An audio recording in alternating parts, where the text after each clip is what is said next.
pemimpin dan inspirasi. Assalamualaikum warahmatullahi wabarakatuh. Pemirsa Niaga TV yang berbahagia, kita berjumpa lagi dalam acara Pemimpin dan Inspirasi. Pada acara Pemimpin dan Inspirasi kali ini, kita akan berbincang-bincang dengan Pak Royke Sahetapi dan berkunjung ke ESCO Entrepreneur Success Community yang beliau pimpin yang berada di daerah Cinere, Depok. Pak Royke yang setelah lebih dari 40 tahun menjadi karyawan, kini ia pun beralih menjadi pengusaha yang sukses. Merupakan impian setiap orang tentunya. Terlebih usaha yang dijalankan, dirintis dan dibesarkan sendiri menjadi berhasil. Mari kita ikuti bincang-bincang lengkap bersama Pak Royke Sahetapi dan dapatkan tips-tips brilian dari beliau dalam acara Pemimpin dan Inspirasi kali ini. Selamat menyaksikan.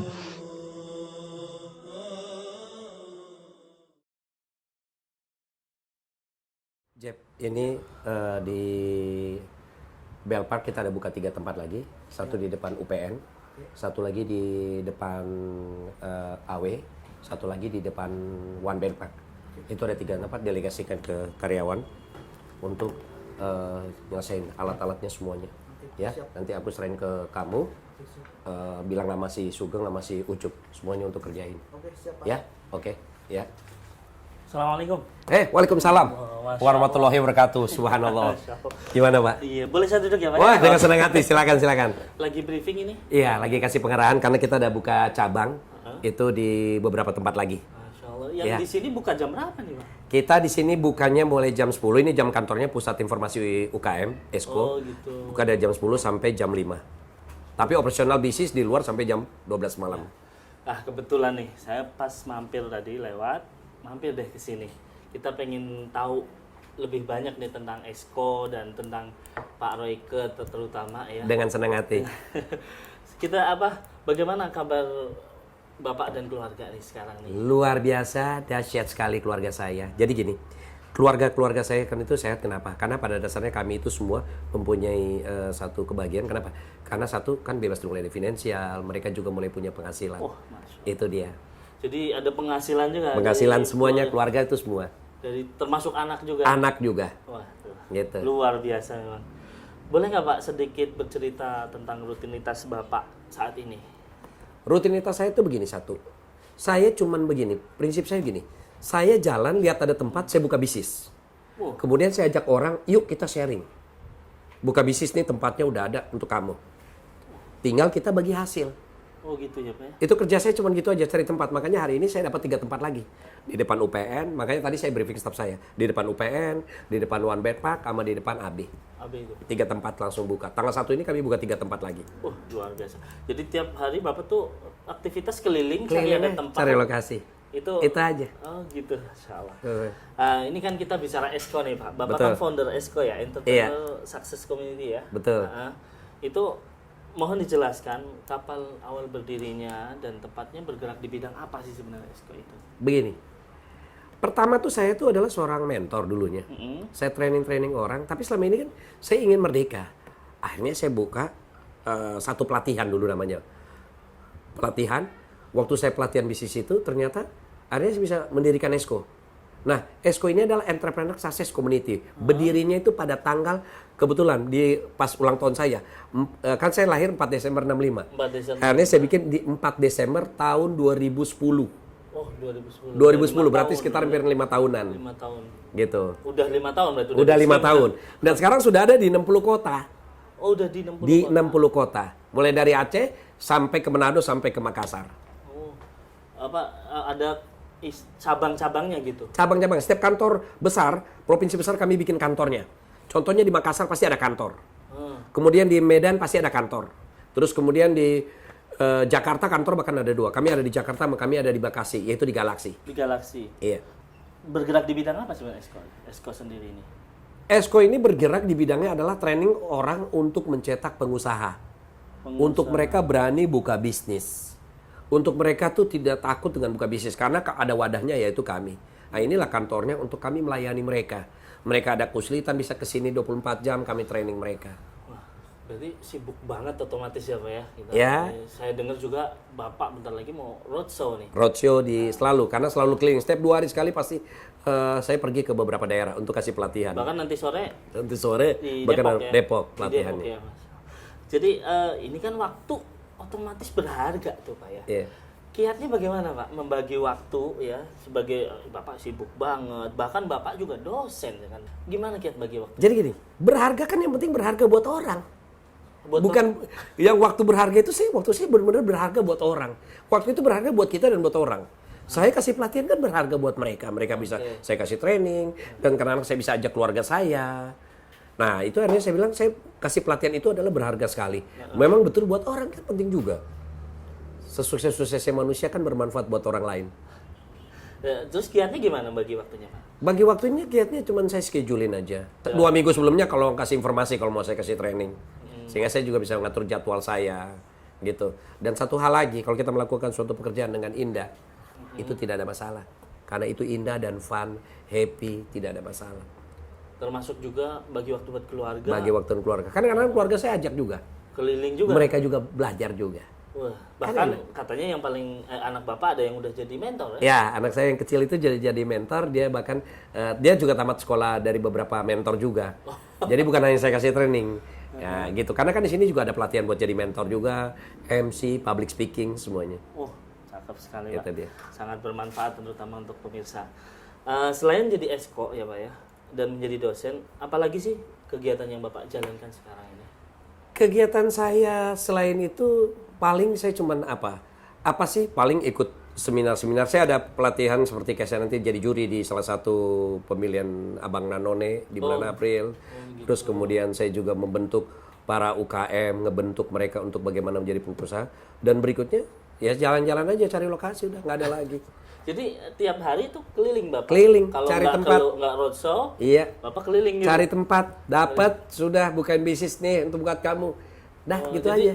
Maksudnya Bapak nggak nyuruh asisten Bapak untuk Oh iya, keliling? pasti, itu udah Atau pasti. Bapak yang keliling sendiri, ada tempat nih bagus? Sambil jalan kan saya sambil jalan aja. Kayaknya ada tempat tuh. Saya delegasi tuh coba cek.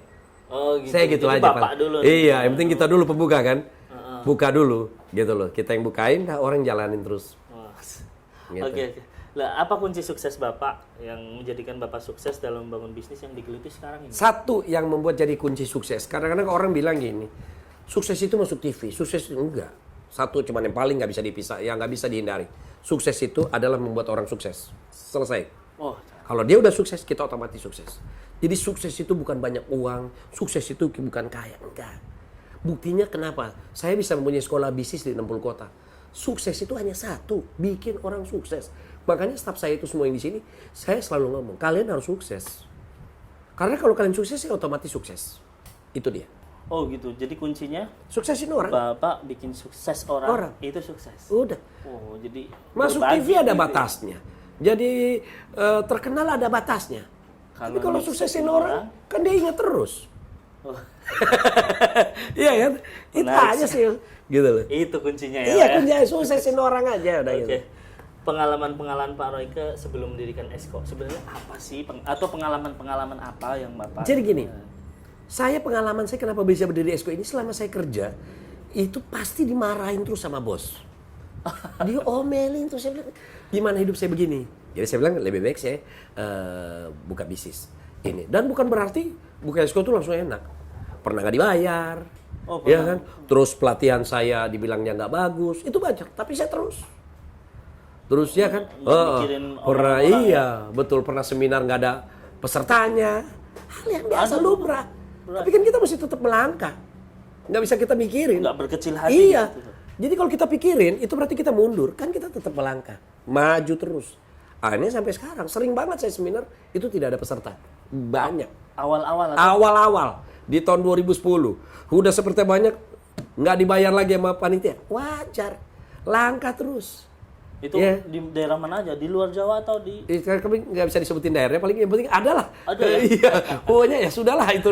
Yang penting kan kita melangkah. Iya, iya. Karena kan menurut saya bukan salah daerahnya, tapi kan oknumnya orangnya. Gitu oknumnya. Tapi gitu. Bapak terus semangat. Terus melangkah, karena mesti berjalan terus. Jadi Nggak bisa kita diam. kalau cita-cita Bapak sendiri sebenarnya ada nggak cita-cita? Saya harus bikin seperti ini nih, seperti Esko. Cita-cita, saya tuh nggak ada kepengenan sama sekali, nggak ada pikiran gede tuh jadi pengusaha, nggak ada. Bahkan saya itu ingin kerja jadi pegawai tuh. Pegawai aja. Pegawai. Nggak ada pengen waktu sekolah tuh pengen. Apalagi dulu saya lihat, aduh enak banget kerja di bank ya, duitnya banyak. Kan masih SMP begitu tuh. Nggak taunya nggak nyangka, tau-taunya bisa begini. Akhirnya saya kasih cuma ilustrasi kepada semua orang bahwa jadi pengusaha itu tidak harus ada cita-cita. You melangkah action pasti bisa terjadi. Apa yang kita cita-citakan juga belum tentu apa yang kita, tapi apa yang kita jalankan. Impian boleh. Tapi kita terbentuk itu mulai kita udah melihat situasi di luar. Nah itulah yang namanya, saya nggak ada kepikiran mau jadi pengusaha. Saya nggak ada punya jiwa pengusaha, tapi kenapa saya bisa jadi pengusaha? Itu dia. Keren Pak ini. Apa? Boleh diceritakan nggak Pak ya? Artinya pengalaman Pak Royke sebelum mendirikan Esko ini. Oh iya. Pengalaman saya kerja itu saya sempat di salah satu kafe terkenal di Jakarta. Itu saya sebagai general manager. Kemudian kafe juga yang cukup terkenal yang ada chain-nya di seluruh Indonesia, ya. Itu ada juga. Saya sebagai operation manajernya. Kemudian kerja di beberapa hotel. Nah, selama saya menjadi manajer pun saya suka kasih training orang. Dan saya juga dosen di salah satu perguruan tinggi. Sampai 20 tahun sempat jadi guru SMK. Sempat jadi guru. Guru SMK, guru perhotelan. Iya, berapa tahun tuh Pak? Itu sekitar hampir 5 tahun. Dengan bayarannya yang 1 jam cuma 125.000. Ya. Jadi kalau menurut saya tuh sama seperti salah satu Ustadz Maulana tuh yang dia itu seperti kayak dia dari guru agama sekarang kan jadi mentornya di mana agama di mana-mana. Persis banget saya kayak dia, Mas. Oh gitu. Jadi tadi Bapak bilang apa istilahnya saya tuh udah bosen dimarahin jadi pegawai. Betul. Nah, sekarang Bapak udah jadi bos ini. Iya. Kira-kira sama karyawan gimana Mas? Enggak. Boleh tanya mereka, saya nggak pernah marahin. Saya ketawa-ketawa aja sama mereka, happy-happy. Malah saya tiap hari nasihatin. Kapan kaya? Seandainya contoh gini nih. Di situ di luar ada tulis kopi gratis. Mereka tulis kecil. Saya cuma bercanda. Ini kalau orang lihat mesti pakai kekeran kayaknya nih. Nggak pernah saya bilang, ini. Enggak. Saya paling sama mereka happy-happy, ketawa-ketawa. Karena saya pikir nggak boleh marahin mereka. Karena kalau marahin mereka pun, mereka akan gimana? Nasihat apa tuh wajar. Tapi ya saya selalu bilang, kalian mesti kaya. Karena dengan dia kaya dia masih selalu nempel terus sama saya kan. Dia kerja terus semangat. Begitu. Yang namanya marah-marah, oh begini. Enggak, paling saya cuma, ini loh. Kalau tulisannya kecil, kapan? Paling saya cuma gitu. Itu paling cuma nasihat. Sebatas paling besar itu nasihat. Antara saya seperti kayak bapaknya mereka. Gitu. Jadi apa? Ini benar-benar pelajaran buat para bos ya, Pak. Para bos. Jangan marah ya. Jangan marah. Lebih bagus, ada ya. salah satu solusi kok. Gitu loh. Tinggal saya cuma bilang aja satu prinsip.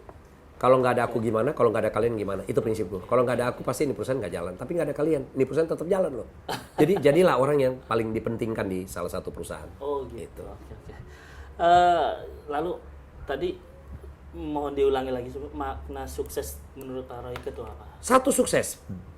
Sukseskan dulu orang. Selesai. Sukseskan dulu orang. Kita akan sukses. Oke. Nggak ada lagi. Sangat menarik perbincangan kita dengan Pak Royke. Namun mungkin kita jeda dulu untuk yang mau lewat setelah ini.